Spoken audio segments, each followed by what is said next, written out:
الحمد لله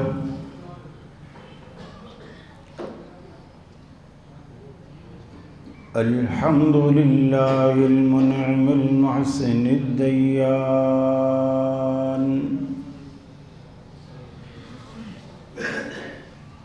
ذي الفضل والجود والإحسان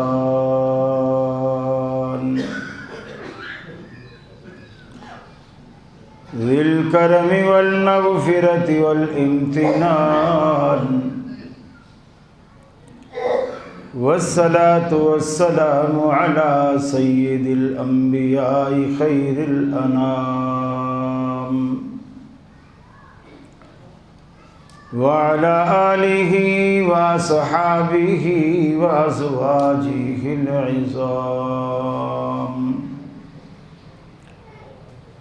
وأتباعه وأحبابه ورفقائه البررة الكرام أما بعد فأعوذ بالله من الشيطان الرجيم بسم الله الرحمن الرحيم اتبعوا ما أنزل إليكم من ربكم ولا تتبعوا من دونه أولياء قليلا ما تذكرون۔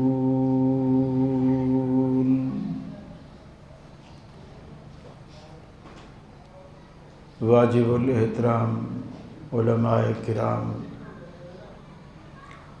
مسجد حاضہ کی انتظامیہ کمیٹی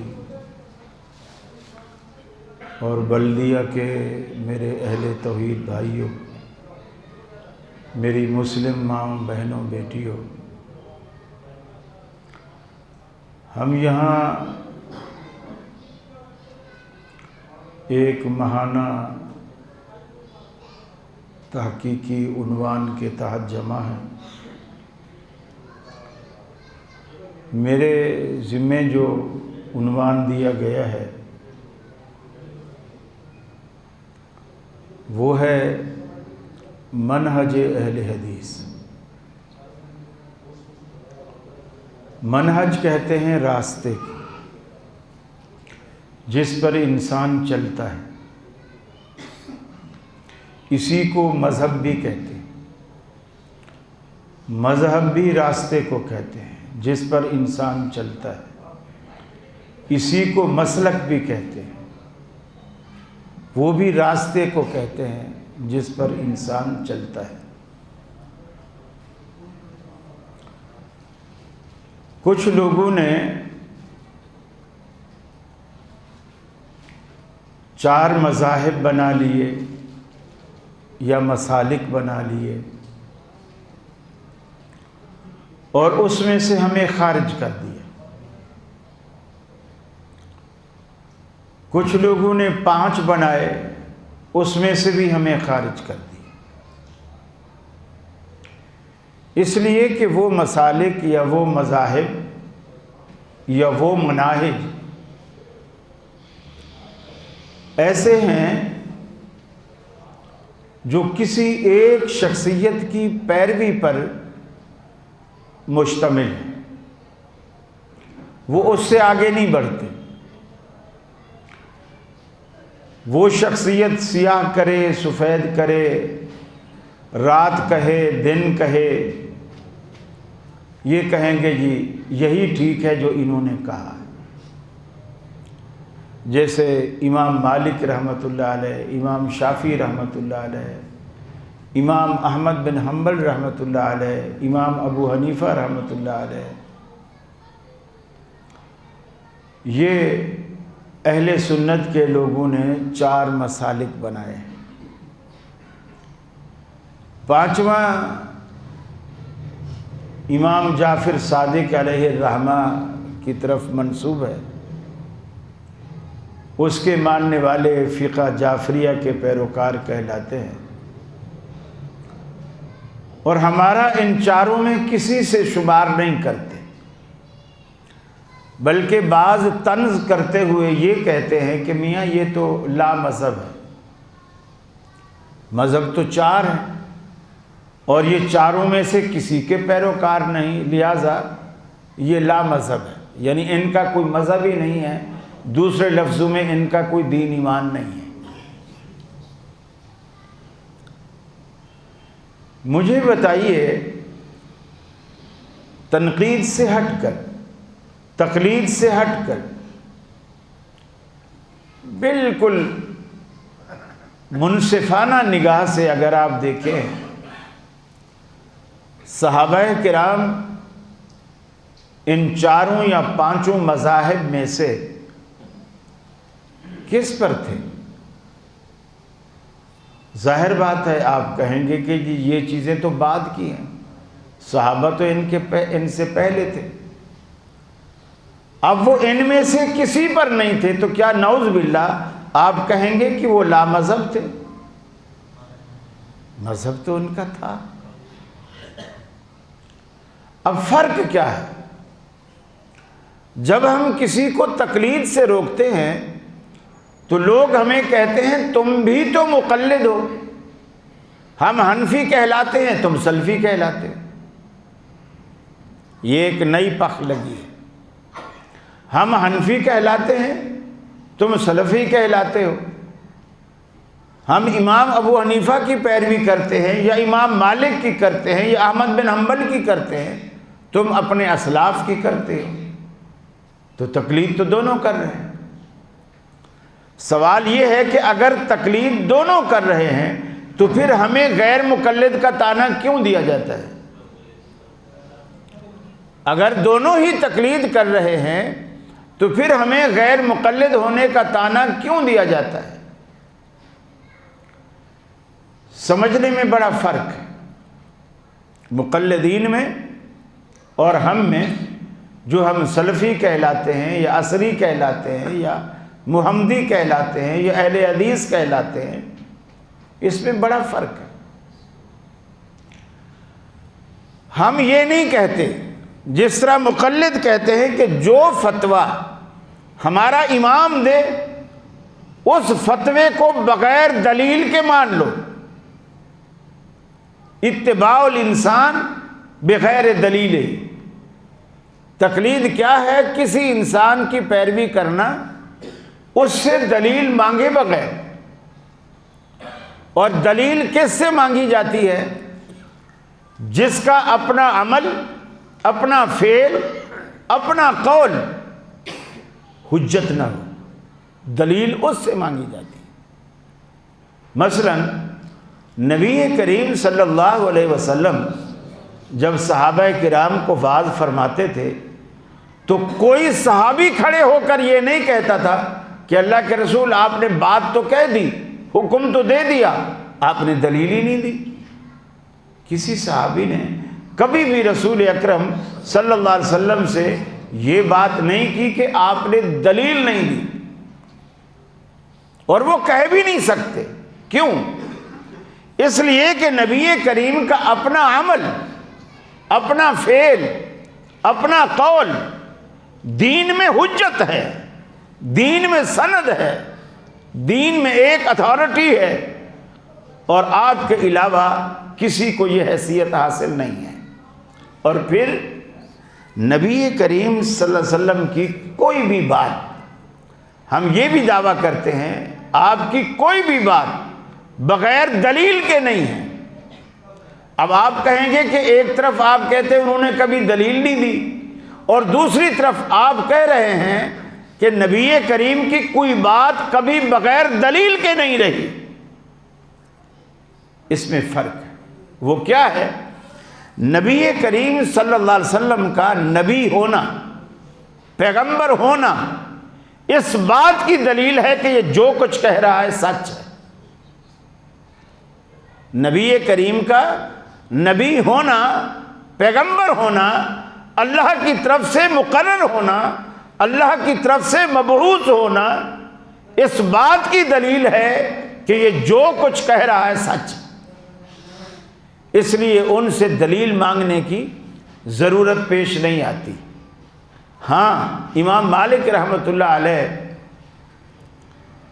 مدینے میں مسجد نبوی میں درس دیا کرتے تھے، حدیث کے استاذ تھے،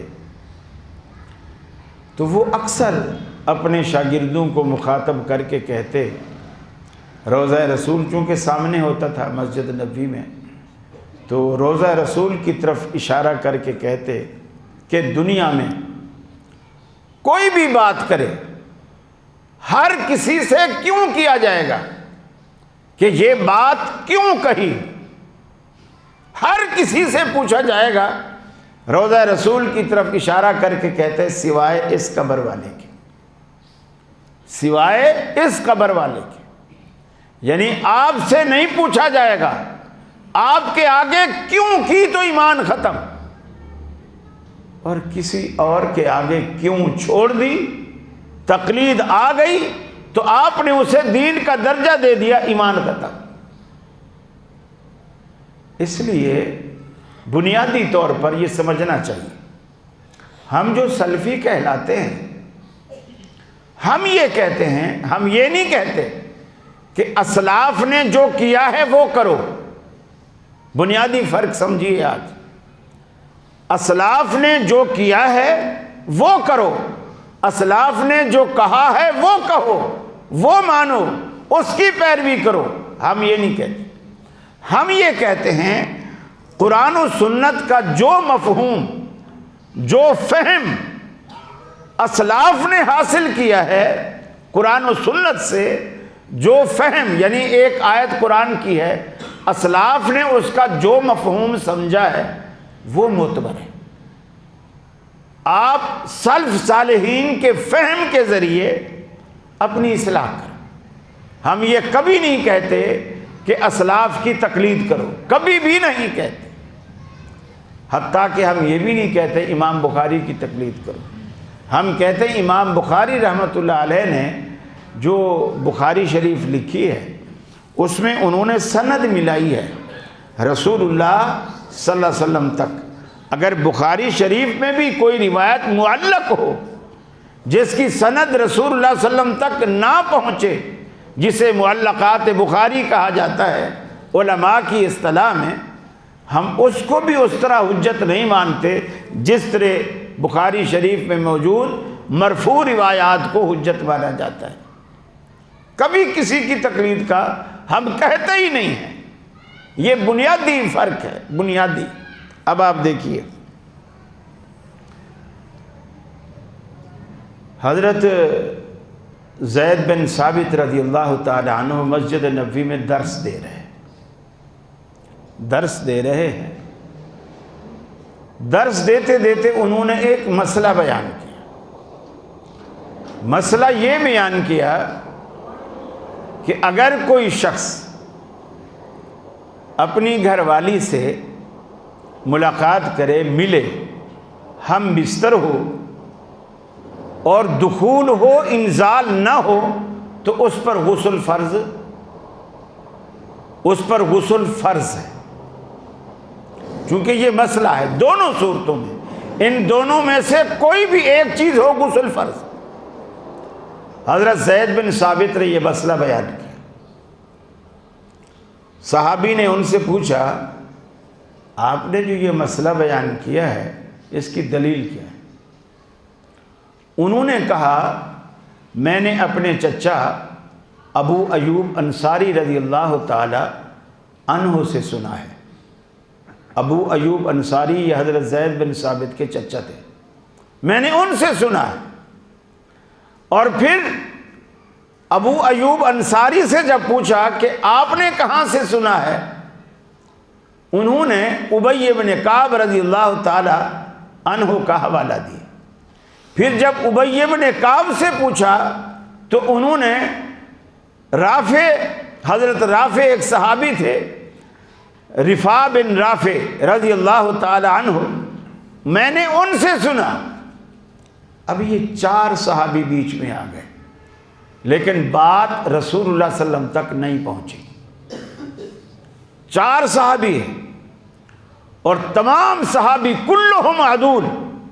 یہ محدثین کا فارمولہ ہے کہ جرح تعدیل کے جو کام شروع ہوتا ہے وہ صحابی کے بعد شروع ہوتا ہے، صحابی پہ جرح نہیں کی جاتی۔ ان کے لیے تو اللہ نے قرآن میں کہا رضی اللہ عنہم ورضوا عنہ، جن سے رب راضی تو ان سے جھوٹ کا امکان ممکن ہی نہیں ہے، اور پھر نبی پر جھوٹ یہ ممکن ہی نہیں۔ 4 صحابی گواہی دیتے ہیں۔ زید بن ثابت نے کس سے سنا؟ اپنے چچا ابو ایوب انصاری سے، انہوں نے ابی بن کعب سے، انہوں نے رفاع بن رافع سے، لیکن بات رسول اللہ صلی اللہ علیہ وسلم تک نہیں گئی۔ مسجد میں جو لوگ درس سن رہے تھے، درس سننے والوں میں سے ایک شخص غصے میں تپا ہوا، حضرت عمر فاروق رضی اللہ تعالی عنہ کا دور خلافت ہے، غصے میں تپا ہوا دفتر میں آیا، جہاں حضرت عمر بیٹھ کر اسلامی ریاست کے دفتری امور نمٹاتے تھے۔ حضرت عمر کے پاس آیا، سلام، وعلیکم السلام، کہا امیر المومنین ابھی میں مسجد سے آ رہا ہوں، مسجد نبوی سے، مسجد سے آ رہا ہوں، وہاں لوگ درس دے رہے ہیں اور درس اپنی رائے سے دے رہے ہیں، مسئلے بیان کرتے ہیں اور اپنی رائے سے بیان کرتے ہیں، دلیل کوئی نہیں دیتی، پوچھو تو کہتے میں نے اپنے چچا سے سنا ہے۔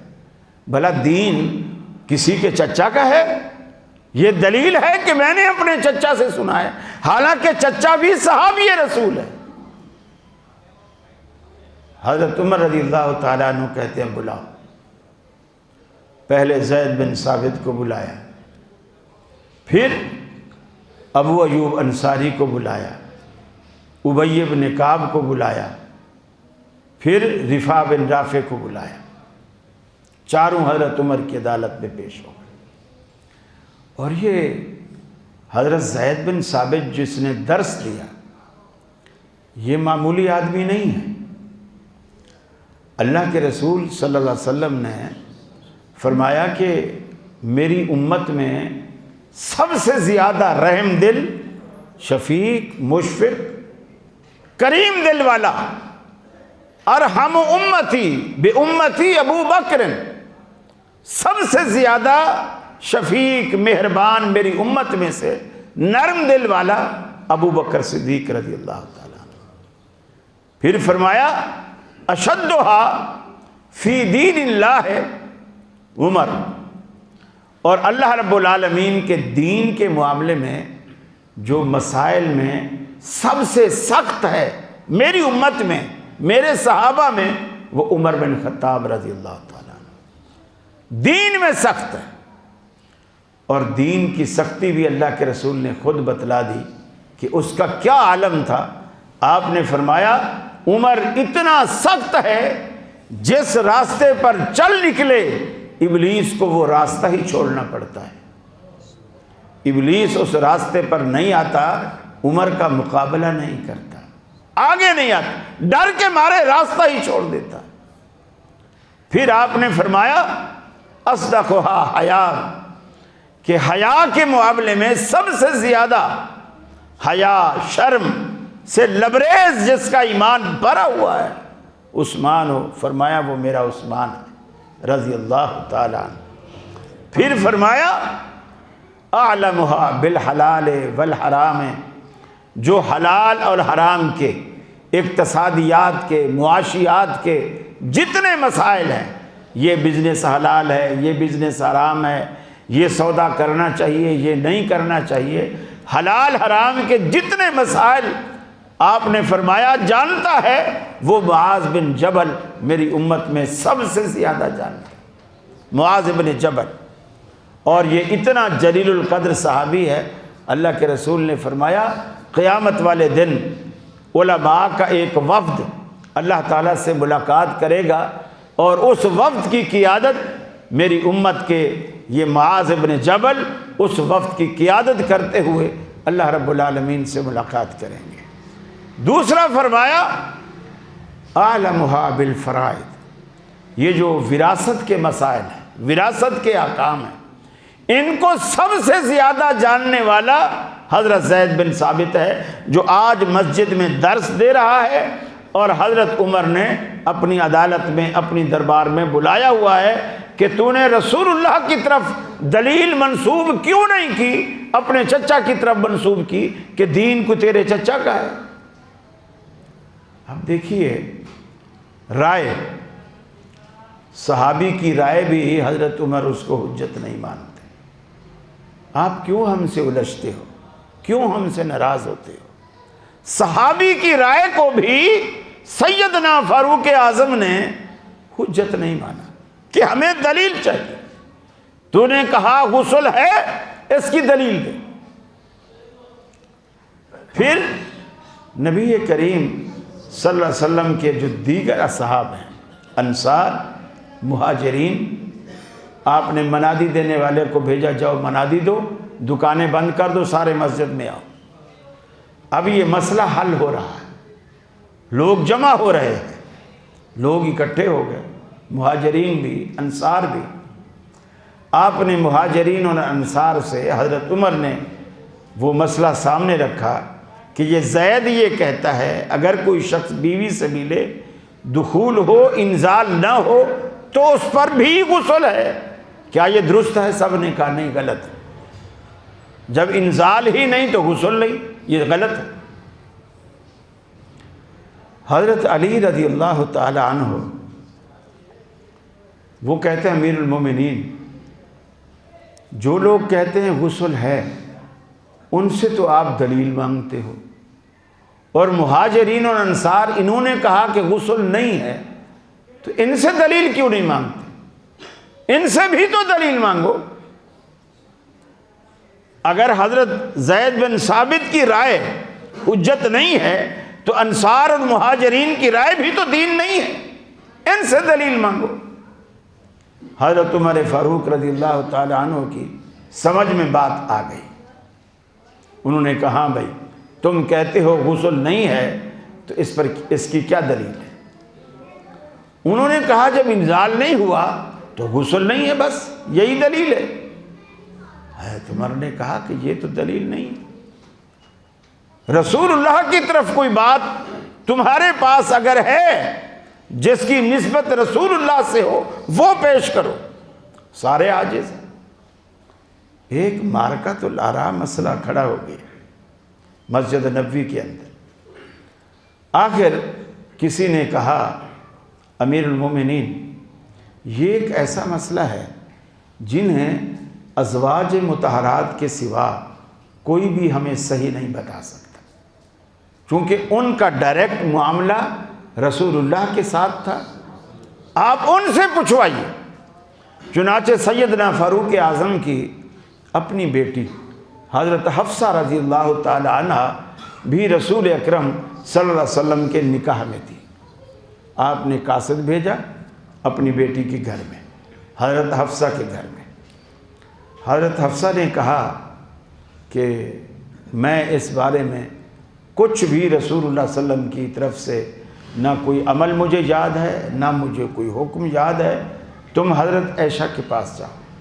لیکن قاصد کو چونکہ حضرت حفصہ کے پاس بھیجا گیا تھا، اب ان لوگوں کی ایمانداریاں دیکھی، پھر اپنی طرف سے حضرت عائشہ کے پاس نہیں جاتا، حضرت عمر کے پاس واپس آتا ہے کہ حضرت حفصہ نے یہ جواب دیا کہ میرے پاس اس بارے میں کچھ بھی معلوم نہیں ہے، آپ عائشہ کے پاس جاؤ۔ حضرت عمر نے کہا جاؤ حضرت عائشہ سے پوچھو۔ تو حضرت عائشہ کے پاس جب گئے، انہوں نے کہا رسول اکرم صلی اللہ علیہ وسلم کا فرمان ہے انزال ہو یا نہ ہو، جب بھی دونوں کی شرمگاہیں باہم مل جائیں تو غسل واجب ہے، غسل فرض ہے۔ اب وہ مسئلہ لے کر حضرت عمر کے پاس آتے ہیں۔ اب یہ حدیث حضرت عائشہ بیان کرتی اور بات منسوب ہو گئی رسول اللہ کی طرف۔ اب مہاجرین، انصار، حضرت عمر، باقی صحابہ سارے کے سارے کہتے ہیں زید اب ہم تیری بات ماننے کو تیار ہیں، اس لیے کہ اب وہ تیری رائے نہیں رہی بلکہ تیری بات کی تائید رسول اللہ صلی اللہ علیہ وسلم کی بات سے ہو گئی۔ یہ ہے منہج اہل حدیث۔ ہمارا منہج یہ ہے کہ آپ کسی بھی مسئلے میں پھنس جائیں، آپ دلیل مانگیں۔ اور دیکھو صحابہ کرام دلیل مانگ رہے ہیں، شکایت کر رہے ہیں کہ مسجد نبوی میں درس دے رہے ہیں اور دلیل نہیں دے رہے، کہتے ہیں میں نے اپنے چچا سے سنا۔ کیا دین چچا کا ہوتا ہے، ماموں کا ہوتا ہے، خالو کا ہوتا ہے؟ دین تو اللہ اور اس کے رسول کا ہے، دلیل نہیں دیتا۔ اب صحابہ کرام دلیل مانگ رہے ہیں، ایمانداری سے بتائیے، ایمانداری سے، تقلید کا چشمہ ہٹا کر۔ آج کے اس گئے گزرے دور میں دلیل مانگنے کی عادت اور دلیل مانگنے کا رواج کس مسلک میں ہے؟ ایمانداری سے بتائیے۔ صرف اہل حدیثوں میں، آج کے دور میں صرف اہل حدیثوں میں۔ اس بات سے آپ اندازہ لگائیں صحابہ کرام کیا منہج رکھتے تھے، کیا منہج رکھتے تھے۔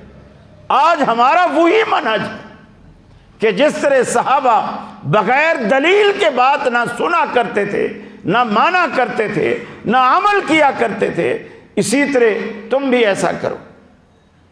تو یہ آپ تجربے کے طور پر کسی بھی مسجد میں انجان آدمی جس کی داڑھی مونچھیں بھی نہ ہوں، انجان آدمی چلا جائے کسی بھی مسجد میں جو اہل حدیثوں کی نہ ہو، وہاں کے امام صاحب جب نماز پڑھا کے فارغ ہوں، نماز کے بعد یہ اتنا ہی سوال کر لے، حضرت صاحب آپ نے جو نماز پڑھائی ہے ابھی، یہ ہاتھ آپ نے یہاں باندھے، رفع الیدین نہیں کی، وغیرہ وغیرہ، دو چار باتیں گنوا دے، اس کی دلیل کیا ہے؟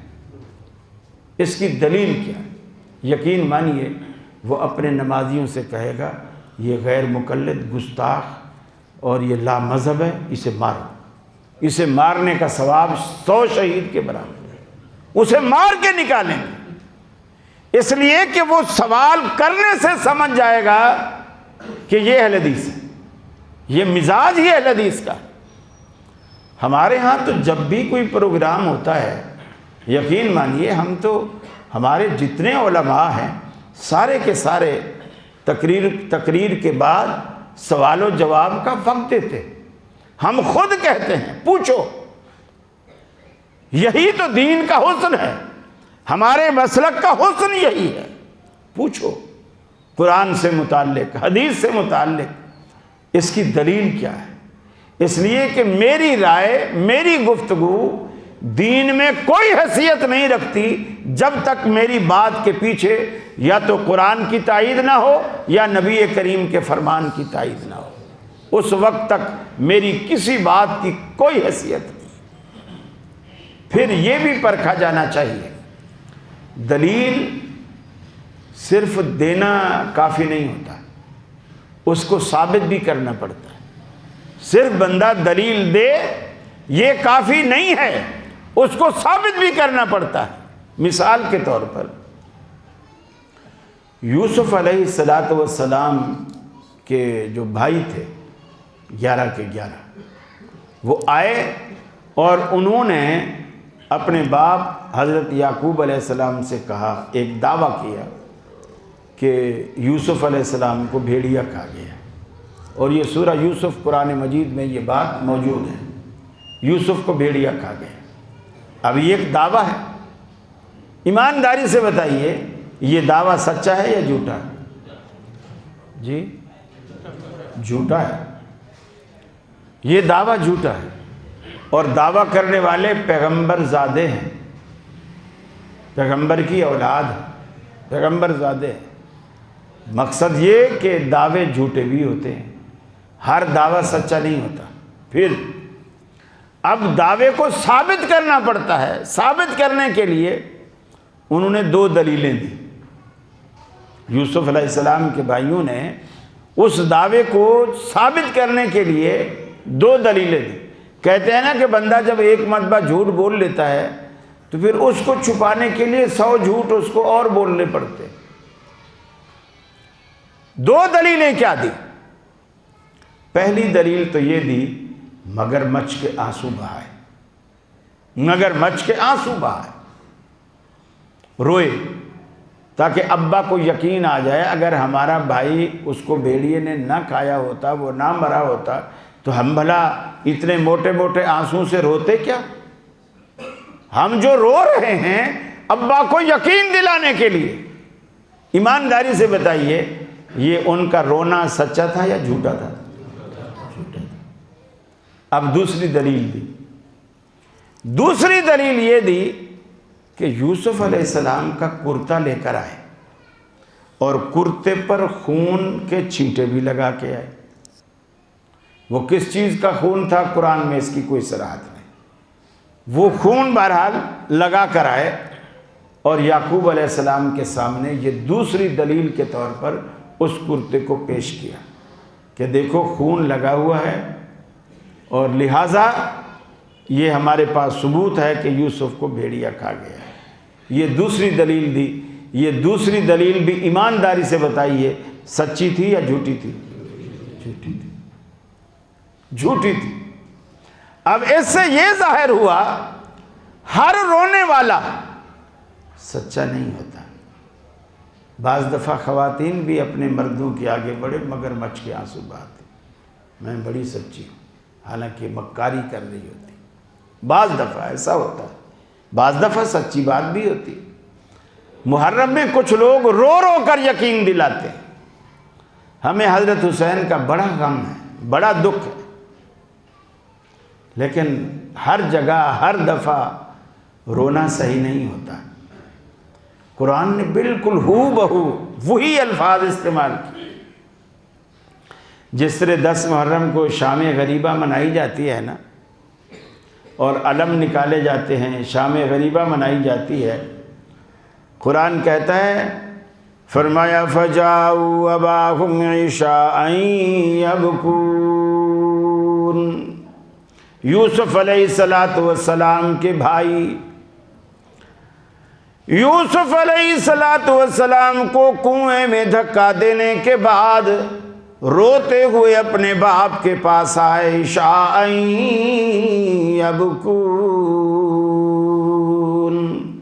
رات کے وقت جیسے شام غریباں شام کو منائی جاتی، اسی طرح روتے ہوئے اپنے باپ کے پاس آئے اور آ کر کے یقین دلانے کی کوشش کی۔ قرآن کہتا ہے نہیں، ہر رونے والا سچا نہیں ہوتا۔ دلیل بھی خون آلود کرتا بھی پیش کیا، لیکن یعقوب علیہ السلام نے فرمایا نہیں، انما اشکو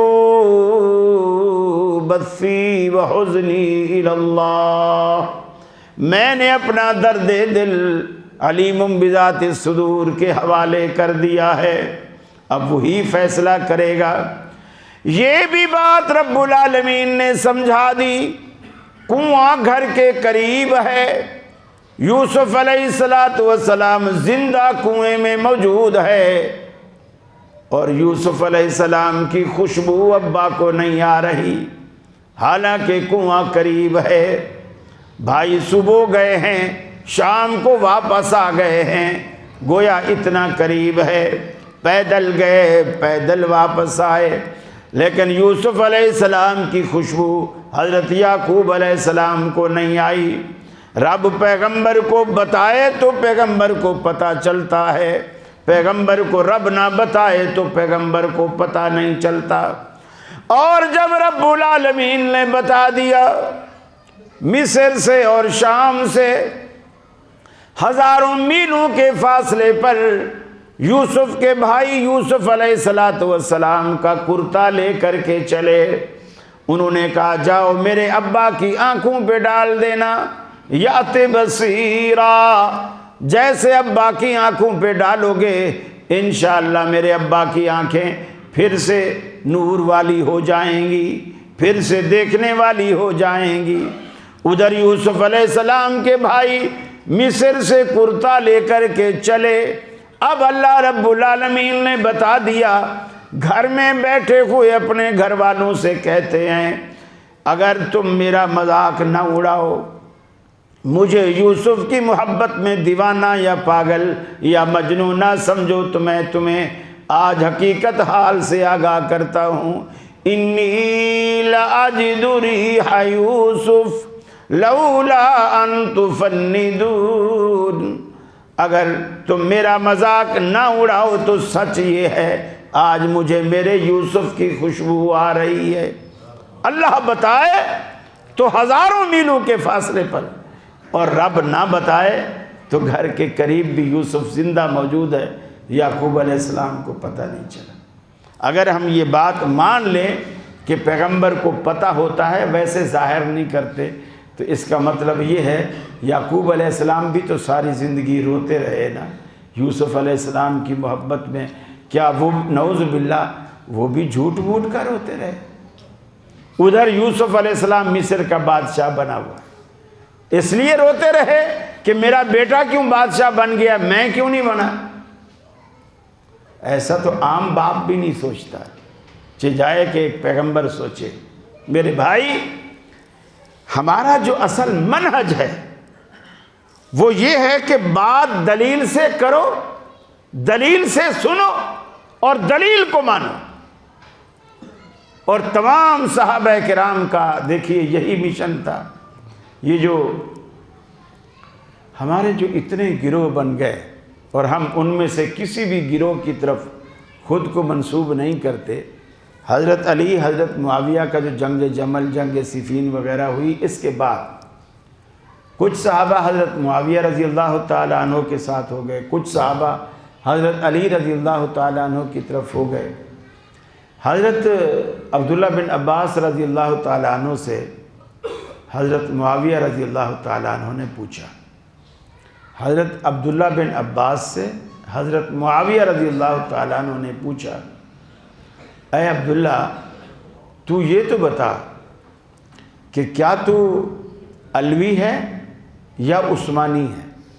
یعنی جو لوگ حضرت عثمان کے قصاص کا مطالبہ کر رہے ہیں تو ان کے ساتھ ہے، یا جو قصاص کے معاملے کو نعوذ باللہ ان کے بقول، لوگوں کے بقول کہ قصاص نہیں لینا چاہتے، حالانکہ حضرت علی کہتے تھے مجھے تھوڑی مہلت دو، مجھے تھوڑا وقت دو، قصاص لوں گا لیکن تھوڑا وقت دو، وہ وقت نہیں دینا چاہ رہے تھے۔ تو کیا تو علوی ہے یا عثمانی ہے، حضرت علی کے ساتھ ہے یا حضرت عثمان والے معاملے میں معاویہ کے ساتھ؟ سیدنا عبداللہ بن عمر نے کیا خوبصورت جواب دیا۔ آپ فرماتے ہیں لست علی ملت علی ولا علی ملت عثمان، کہ میں نہ تو علی کے طریقے پر ہوں نہ عثمان کے طریقے پر ہوں، بل انا علی ملت رسول اللہ صلی اللہ علیہ وسلم، میں تو رسول اکرم صلی اللہ علیہ وسلم کے طریقے پر ہوں، آپ کی شریعت پر ہوں۔ مجھے بتائیے حضرت عبداللہ بن عباس نے کون سا جرم کیا؟ یہ کہہ کر کہ نہ میں علی کے طریقے پر ہوں اور نہ میں عثمان کے طریقے پر ہوں۔ جیسے لوگ ہم پر اعتراض کرتے ہیں کہ تم جو حضرت امام ابو حنیفہ کی پیروی نہیں کرتے ہو، کیا تمہارے نزدیک امام ابو حنیفہ رحمۃ اللہ علیہ خلاف سنت کام کرتے تھے، خلاف شریعت کام کرتے تھے، خلاف دین کام کرتے تھے؟ یہی سوال میں کرتا ہوں۔ جب عبداللہ بن عباس رضی اللہ تعالیٰ عنہ نے یہ کہا میں نہ علی کے طریقے پر ہوں نہ عثمان کے طریقے پر، تو کیا یہ دونوں ہستیاں نبی کریم کے طریقے کے خلاف تھی؟ نہیں۔ فرق یہ ہے کہ میرے دین اور میرے مسلک اور میرے مذہب کی نسبت کسی شخصیت کی طرف نہیں ہے، کسی شخصیت کی طرف، بل انا علی ملت رسول اللہ صلی اللہ علیہ وسلم، میری جو نسبت ہے وہ رسول اکرم صلی اللہ علیہ وسلم کی ملت پر، آپ کے طریقے پر، آپ کی شریعت پر ہے۔ میرے بھائی یہ بنیادی بات ہے، ہم سے الجھنے کی، لڑنے کی ضرورت نہیں ہے۔ ہم کبھی بھی امام ابو حنیفہ رحمۃ اللہ علیہ کی تنقیص نہیں کرتے، کبھی بھی، کبھی بھی۔ بس یہ ہے ہم کہتے ہیں وہ نیک آدمی تھے، ولی اللہ تھے، عالم تھے، باعمل تھے، اللہ سے ڈرنے والے تھے، لیکن دین کے امام نہیں تھے۔ دین کا امام آمنہ کا لال محمد الرسول اللہ صلی اللہ علیہ وسلم۔ اس میں بتائیے ہماری کون سی غلطی ہے؟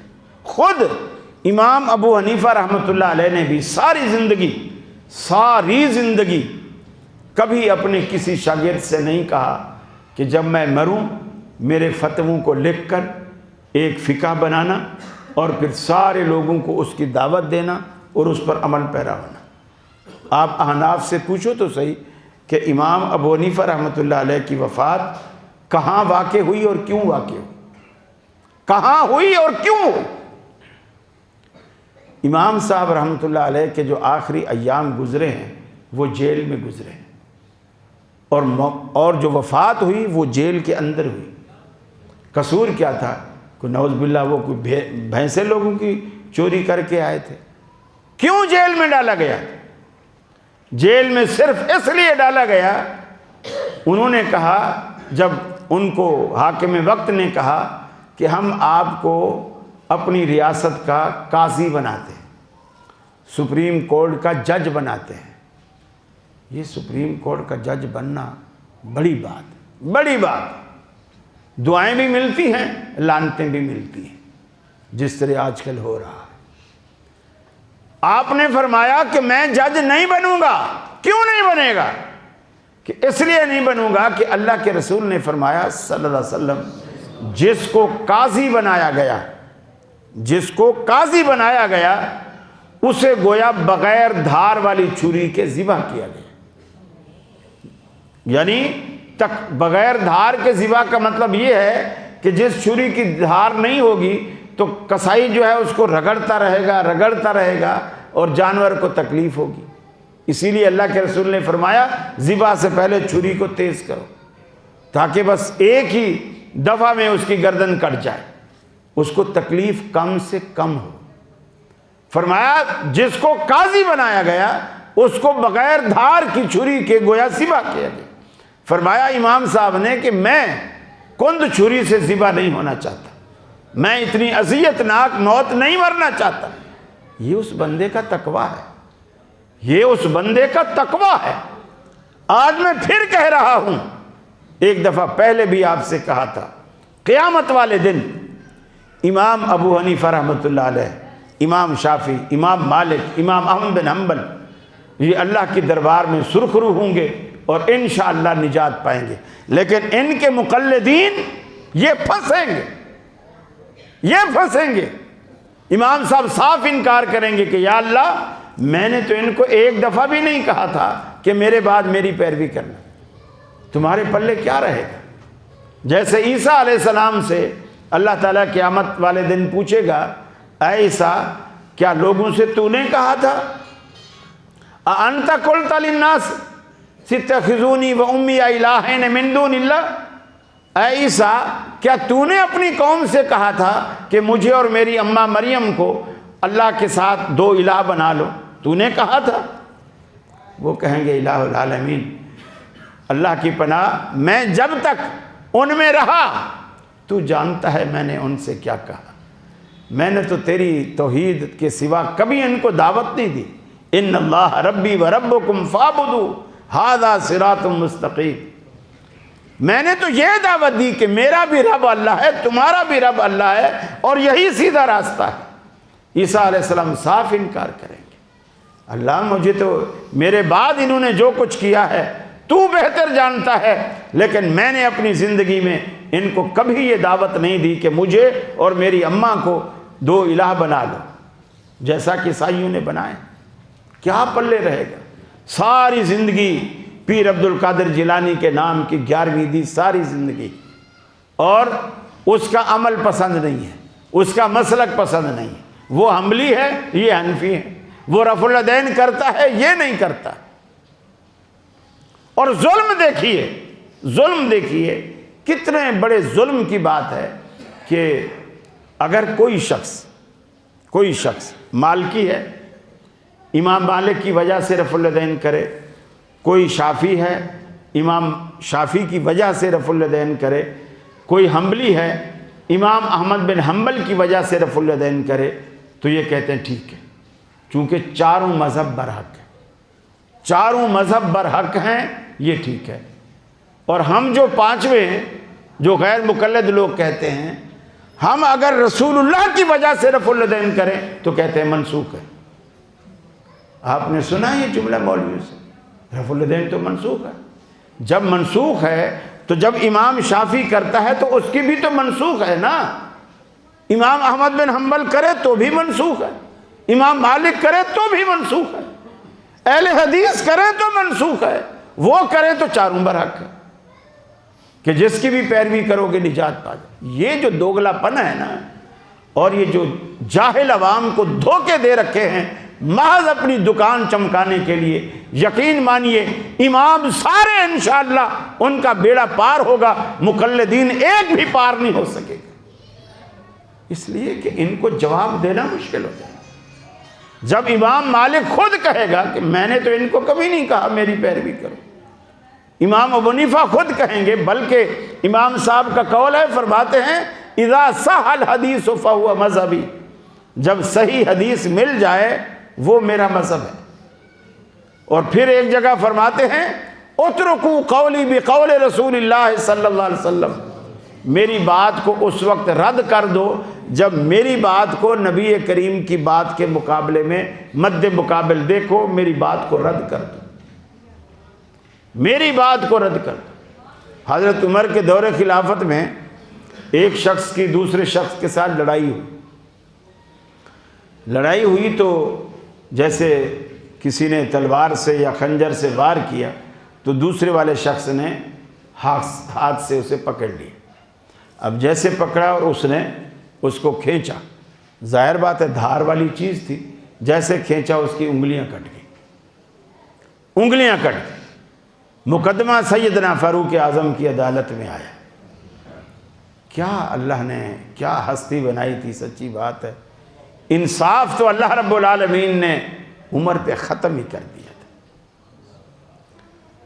اللہ اکبر، لوگوں کو بلایا، مجمع لگ گیا۔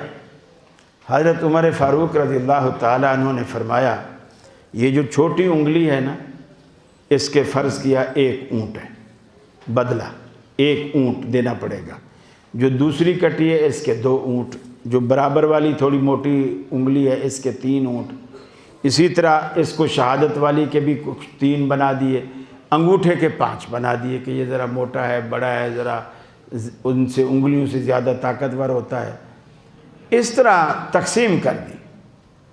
حضرت عبد الرحمن بن عوف رضی اللہ تعالیٰ عنہ کھڑے ہوئے، انہوں نے کہا امیر المومنین آپ کا یہ فیصلہ رسول اللہ کے فیصلے کے خلاف ہے۔ انہوں نے کہا کیسے؟ میرا فیصلہ کیسے خلاف؟ انہوں نے کہا کہ اللہ کے رسول کا فرمان ہے ان الاصابع فی الدیۃ سواء، کہ دیت کے مسئلے میں تمام کی تمام انگلیاں چھوٹی سے لے کر بڑی تک برابر ہیں، ان میں کوئی فرق نہیں ہے۔ آپ چھوٹی بڑی میں فرق کر رہے۔ اللہ کے نبی فرماتے ہیں ان الاصابع فی الدیۃ سواء، کہ دیت کے مسئلے میں تمام انگلیاں برابر ہیں، جتنے اونٹ اس کے اتنے ہی اونٹ اس کے، اتنے ہی اونٹ اس کے، اتنے ہی چھوٹی انگلی کے۔ حضرت عمر، اب آج کا مولوی ہو تو وہ کیا کہے گا؟ یار اس نے بڑی محفل میں میری بے عزتی کر دی، مجھے ذلیل کر دیا، لوگ کیا کہیں گے؟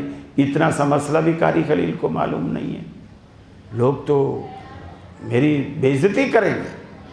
اللہ اکبر، انہوں نے ذرا سا بھی اس میں حد تک نہیں سمجھی، فوراً کہا ردوا قول عمر ونفذوا قول رسول اللہ صلی اللہ علیہ وسلم، حضرت عمر کی بات کو رد کرو، رسول اللہ کی بات کو نافذ کرو۔ یہ ہے وہ ایمان، یہ ہے وہ ایمان۔ میں آخری بات کر کے بات ختم کروں گا۔ حضرت عمر مجلس پہ بیٹھے ہیں، صحابہ بھی بیٹھے ہیں، ان کا دور خلافت، 2 نوجوان لڑکے آتے ہیں، مجلس میں نظر دوڑاتے ہیں، ایک شخص پہ نگاہ پڑتی ہے، حضرت امیر المومنین سے کہتے ہیں کہ یہ جو شخص ہے نا، اس نے ہمارے ابا کو قتل کیا ہے، لہٰذا ہمیں قصاص چاہیے۔ حضرت عمر فاروق نے ان کو کھڑا کر دیا رضی اللہ تعالی عنہ۔ جب ان کو کھڑا کیا تو اس سے پوچھا کہ کیا یہ سچ کہہ رہے ہیں؟ انہوں نے کہا یار امیر المومنین، اتنا تو سچ ہے کہ میرے ہاتھوں سے قتل ہوا ہے، میں نے قتل کیا نہیں ہے، قتل ہو گیا ہے۔ انہوں نے کہا کیا بات ہے، مجھے بات بتاؤ۔ حضرت عمر رضی اللہ تعالیٰ عنہ نے پوچھا کیا بات ہے؟ انہوں نے کہا کہ میرا کھیت ہے، ان کا ابا اونٹ کے اوپر سوار تھا اور اونٹ سمیت میرے کھیت کے اندر اس نے اونٹ گھسایا اور اس کا اونٹ میرے کھیت کو چرنے لگا۔ میں نے دور سے اس کو آواز دی، منع کیا کہ تو میرے کھیت میں اپنا اونٹ نہ چرا، لیکن وہ باز نہیں آیا۔ میں نے دور سے پتھر اٹھا کے مارا، مجھے یہ پتہ نہیں تھا کہ یہ مر جائے گا۔ وہ پتھر اتفاق سے اس کے سر پہ جا لگا اور وہ اونٹ سے نیچے گرا اور وہ مر گیا۔ میں مارنا نہیں چاہتا تھا لیکن میرے ہاتھوں سے مر گیا۔ حضرت عمر فاروق رضی اللہ تعالیٰ عنہ نے کہا ان بچوں سے جو نوجوان لڑکے تھے، کیا تم اسے معاف کرنا چاہتے ہو؟ انہوں نے کہا نہیں، ہمارے باپ کا قتل ہوا ہے، ہم کیسے معاف کریں؟ اب آپ نے اس بندے سے کہا اب تجھے قصاص دینا پڑے گا، تجھے قصاص میں قتل ہونا پڑے گا۔ صحابہ ہیں، حضرت عمر کی عدالت لگی ہوئی ہے رضی اللہ تعالیٰ عنہ۔ اس بندے نے کہا امیر المومنین مجھے 3 دن کی مہلت دیں، 3 دن کی مجھے مہلت دیں، میرے چھوٹے چھوٹے 2-3 بچے ہیں، ایک بیوی ہے، میں جنگل میں رہتا ہوں اور اوپر بس اللہ رب العالمین کی ذات ہے اور نیچے ان بچوں کا میں ہی سہارا ہوں اور اکیلا سہارا۔ مجھے 3 دن کی مہلت دیجیے، 1 دن میرا جانے میں لگے گا، 1 دن آنے میں لگے گا، اور 1 دن میں اپنے بیوی بچوں کا کوئی انتظام کروں گا، کوئی بھی روزگار کا ذریعہ بناؤں گا اور انہیں یہ بھی بتاؤں گا کہ آج کے بعد میں یہاں نہیں آؤں گا اور قصاص میں مارا جاؤں گا۔ حضرت عمر نے کہا کہ اس کا کیا ثبوت ہے کہ تو واپس آئے گا؟ اس کا کوئی ثبوت، کوئی گواہ، کوئی ضامن؟ صحابہ سے پوچھا، سارے صحابہ چپ بیٹھے۔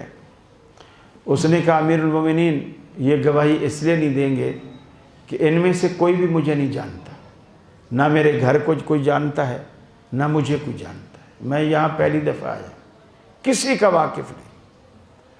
بس میں آپ کو یقین دلاتا ہوں، جس طرح کی قسم دلائیں، کچھ مرضی کریں، میں 3 دن کی مہلت دیں، تیسرے دن میں آ جاؤں گا، تیسرے دن کا سورج چھپنے سے پہلے میں آپ کو یہاں ملوں گا۔ حضرت عمر نے کہا نہیں، کوئی ضامن دے۔ حضرت ابو ذر غفاری رضی اللہ تعالیٰ عنہ اتنے نیک آدمی تھے، یہ کھڑے ہو، انہوں نے کہا امیر المومنین اسے جانے دو، میں اس کا ضامن۔ حضرت عمر فاروق نے پوچھا کیا تو جانتا ہے اس کو؟ کہا نہیں۔ تو اس کا گھر جانتا ہے؟ کہا نہیں۔ تو تجھے یہ یقین ہے کہ یہ واپس آئے گا؟ بولے ہاں یہ یقین ہے کہ واپس آئے گا۔ تو کیسے تو کہہ سکتا ہے؟ کہا امیر المومنین بس اس کے چہرے سے لگ رہا ہے، اس کی باتوں سے لگ رہا ہے کہ یہ شخص جھوٹا نہیں ہے، آئے گا۔ پھر حضرت عمر نے کہا اے ابو ذر اگر یہ نہ آیا تو تجھے قتل ہونا پڑے گا۔ کہا مجھے معلوم ہے۔ ضمانت دے دی، آپ نے اسے چھوڑ دیا، چلا گیا۔ حضرت عمر انتظار کر رہے ہیں، وہ بچے جو جن کے والد انتقال وہ بھی انتظار کر رہے ہیں، اور دونوں پہلا دن، دوسرا دن، تیسرا دن ہے۔ عصر کی نماز پڑھنے کے بعد لوگ میدان میں آ کے جمع ہو گئے۔ ابو ذر غفاری بھی حضرت عمر کے سامنے آ کر کے بیٹھے، یہ ضامن کے طور پر آ کر بیٹھے۔ سورج بالکل لال ہو گیا، جسے لال روٹی ہوتی ہے نا، چھپنے والا ہو گیا، اور لوگ کہنے لگے کہ آج تو ابو ذر غفاری خام مارا جائے گا، اور اتنا پیارا صحابی ہے، آج یہ اپنی جان سے ہاتھ دھو بیٹھے گا۔ لوگوں کو یقین تھا وہ نہیں آئے گا۔ سورج لال ہو چکا، دور سے ایک شخص نعرہ اللہ اکبر کا لگاتے ہوئے، گھوڑے پر سوار، گھوڑا تیز دوڑاتے ہوئے، دھول مٹی اڑاتے ہوئے، لوگوں نے کہا کہ ہو سکتا ہے وہی ہو، دور سے سمجھ نہیں آ رہی، ہو سکتا ہے وہی ہو۔ وہ واقعی وہی شخص تھا۔ وہ آیا اور سب لوگوں نے حضرت ابو ذر غفاری کو مبارکباد دی۔ وہ کہا امیر المومنین میرا سفر کافی دور کا تھا، میں اپنے حساب سے نکلا تھا، لیکن مجھے راستے میں اسی طرح دشواری سے دیر ہو گئی، لیکن میں نے اپنا وعدہ پورا کیا کہ تیسرے دن کا سورج چھپنے سے پہلے میں آپ کو یہیں ملوں گا، میں حاضر ہوں، آپ نے جو کی سانس لینا ہے میرا لیں۔ حضرت ابو ذر کی جان بخشی ہو گئی۔ اب وہ شخص جب ابو ذر غفاری کی جگہ آ کے کھڑا ہوا تو وہ جو نوجوان تھے وہ اس کی سچائی سے اتنے متاثر ہوئے، انہوں نے کہا امیر المومنین ہمارا ابا تو اب واپس نہیں آئے گا، ہم اسے معاف کرتے ہیں۔ سب نے نعرہ تکبیر بلند کیا، حضرت عمر نے بھی نعرہ تکبیر بلند کیا، اور حضرت عمر کی آنکھوں سے آنسو تھے، لیکن جو انہوں نے عدالت کی، عدالت کی، نبی کریم کے پروردہ تھے، آپ کے شاگرد تھے، آپ کی تربیت یافتہ تھے، ہر معاملے میں قدم قدم پر انصاف بھی کیا، کوئی بھی معاملہ، حدیث کا معاملہ ہو، کوئی معاملہ ہو، فوراً صحابہ کرام سے پوچھتے کیا اس کے پیچھے رسول اللہ صلی اللہ علیہ وسلم کی حدیث موجود ہے؟ اگر وہ کہتے ہاں تو آپ وہ حدیث سنتے اور اس کو جانے دیتے، اگر وہ کہتا نہ تو کہتے دلیل لاؤ۔ یہی آج ہماری دعوت ہے کہ میرے بھائی، بڑے سے بڑا بھی اگر کوئی بات کہتا ہے، اس بڑے سے بڑے کی بات بھی دین نہیں ہے، اگر دین ہے تو صرف اللہ کی بات اور اس کے رسول کی بات، باقی ہر کسی سے دلیل مانگی جائے گی، پوچھا جائے گا، سوائے آمنہ کے لال کے کہ آپ نے جو کہا ہے ان سے دلیل نہیں مانگی جائے گی، ان کا جو کچھ فرمانا ہے وہی دلیل ہے، وہی سند ہے، وہی حجت ہے۔